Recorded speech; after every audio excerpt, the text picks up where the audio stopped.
I got a message to the world from inside a Russian prison.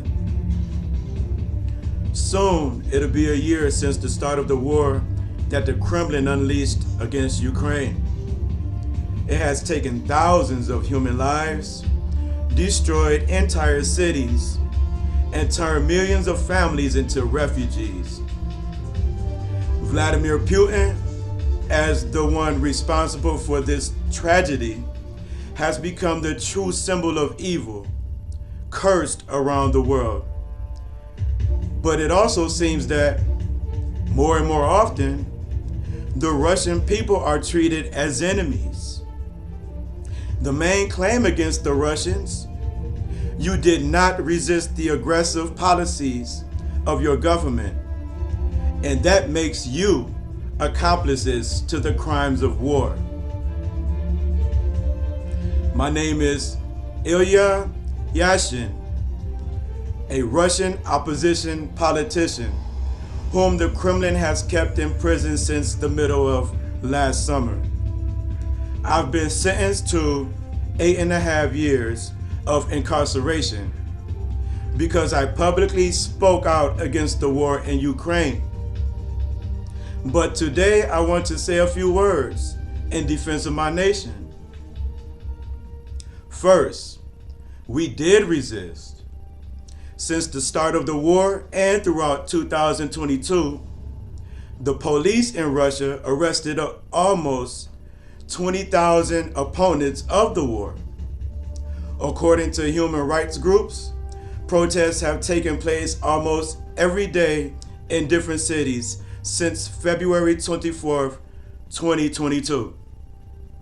And only 18 of those days have passed without arrests and detentions.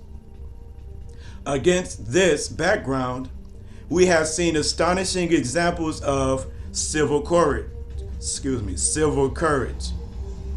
For instance, Vladimir, whose name spells Rumyantsev,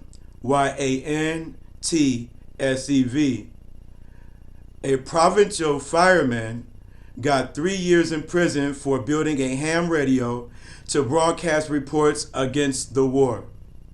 While Alexei, whose last name spells Gorinov,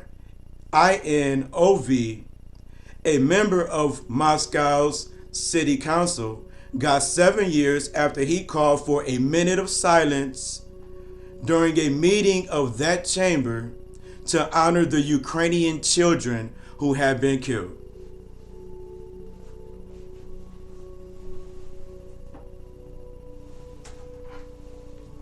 Let's have a moment of silence for the Ukrainian kids and all the other kids who senselessly get killed.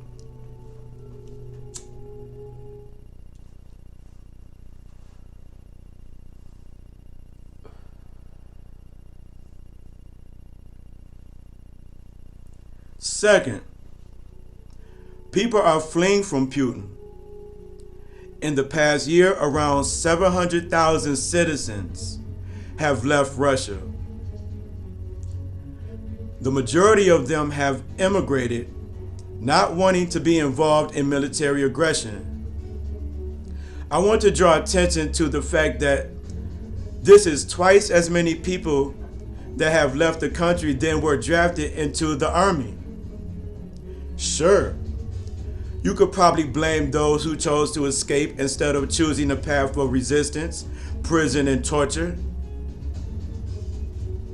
But the fact is that hundreds of thousands of my countrymen left their homes behind, having refused to become killers on the orders of the government. Third, those who remain in Russia are living with the rights of hostages. Many of them don't support the war, but they remain silent, afraid of repressions. But the silence of a hostage who has a terrorist gun to his head does not make him an accomplice to the terrorists. I want to appeal to the wisdom of the international community. Do not demean the Russians, as that kind of rhetoric will only strengthen Putin's power. By shifting the blame for war crimes from the Kremlin junta onto my fellow citizens, you are easing the Putin's regime's moral and political burden. You are giving him a chance to hide from the just accusations of people who have in essence become a human shield in this situation. I see that as a serious mistake. Putin has brought enormous suffering to the Ukrainian people, but with this barbaric war, he is also killing my country, Russia.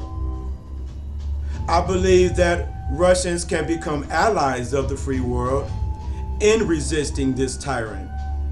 Just extend a hand to my fellow citizens.